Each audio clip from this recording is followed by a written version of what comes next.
Okay, so for this section, it's fairly wordy, and I just want to draw your attention to the bits that are really important.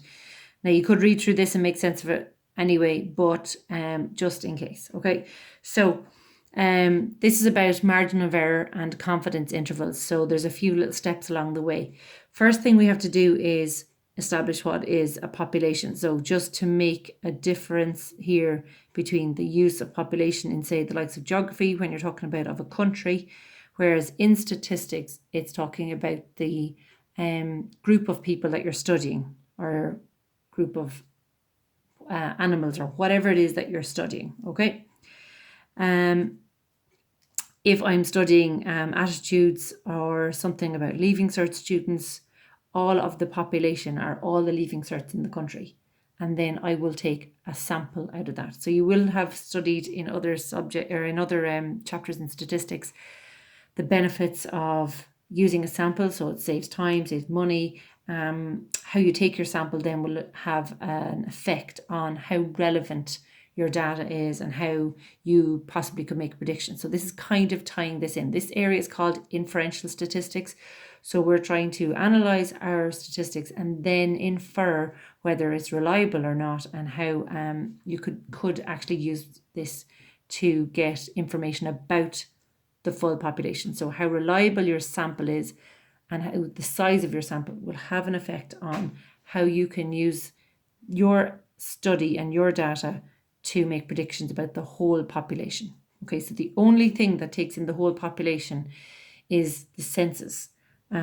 We don't study the whole population in general, we take samples. Okay, the next thing out of that sample is that when you study your sample, you can establish a sample proportion. So you're studying something, and I'll show you an example in a little bit, and you'll say X amount of those people that I studied did what, or liked this, or used this tool, or whatever. So this will make our sample proportion. Our population proportion is the bit that we cannot get. That will only be found if you took studies or took data from the full population. So we don't do that. So what we do is we use our sample proportion to gauge what the population proportion might be. Okay. The next thing here we look at is the margin of error. Okay, so if we take a large sample, as you'd imagine, the larger the sample, the smaller the margin of error. And the reason that comes down to a small little mathematical formula. So our margin of error is the capital E, and the formula is 1 divided by the square root of the sample size, n being the number in the sample size. So if this number is bigger, then the margin of error is going to be smaller because you're dividing by a bigger number. On the next page anyway, it shows that. So you can just see if the sample size is 400, the margin of error is 0.05. If it's 1000, it's 0.03. So effectively, by more than doubling it, it didn't go down by a half. So the larger the sample size does have an effect of making the margin of error smaller, but it's not an inverse relationship because you're getting the root of the sample size. So there comes a point where there's no point in making the sample size way bit too big, because the margin of error doesn't go down by a significant amount. Okay, so to tie that in, we have our population. So that's who we're studying. We take a sample from that population. Based on that sample, we might get information from it, which is the p hat, okay? With the sample size, we can establish a margin of error, and then our confidence interval is where we tie all of that in together, okay? The confidence interval we're going to be dealing with always is 95%, okay? And it means that when you take a sample, you establish this interval. So this from here to here, an interval is from this up to this, and our P is the population proportion. So we're going to say that if we take a sample, we are 95% confident that the population proportion lies between this interval. And if I kept repeating this test and kept getting different samples, that with 95% confidence, I could say that that population proportion would lie between those two. Okay. There's a couple of questions here I want you to do, but I'll just go through this with a little example to maybe try and tidy it up a bit. Okay, so for example, I am asking the Leaving Certs in general, should the subject of maths be a choice subject. Okay, so because I can't go and ask all the Leaving Certs in the country, I am going to take a sample. So the sample is going to be our class because I have access to you. So I take a sample, okay.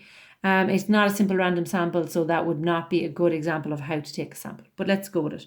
So there's 31 in the class. Let's assume I took this sample of people a little bit better than this. So our sample is 31 people, okay. When I asked the question, should maths be a choice subject, 3 said yes, okay. So 3 out of the 31 said yes. So that's going to be tied in with my sample proportion, our p hat. So let's get the information from it. So the margin of error is the first important thing to get. So it's 1 divided by the root of the number of items in your sample size. So that's 1 over root 31 into your calculator. And we'll go with 1.8. Okay. Very small sample size.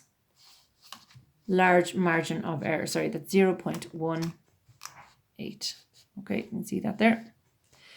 Our p hat is the proportion from our sample that answered the question like that. So that's 3 out of 31. Okay. Which is, we'll go 0.9. I'll round to 1 decimal place. 0.1. Now, we've got our sample. We've got our margin of error based on the sample size. We've got our p hat because 3 people out of the 31. And now my confidence interval is going to be based on the little formula, okay? And I want to know, what would the whole population of Leaving Cert say, okay? So we're going to talk about 95% confidence interval. So I take the 0.1 minus the 0.18 less than p less than 0.1 plus 0.18. Do the calculation.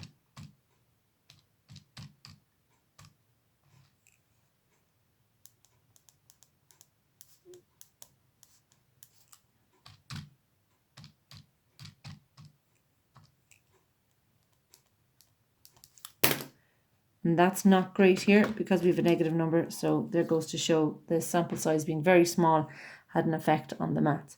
But that is effectively the steps that you take.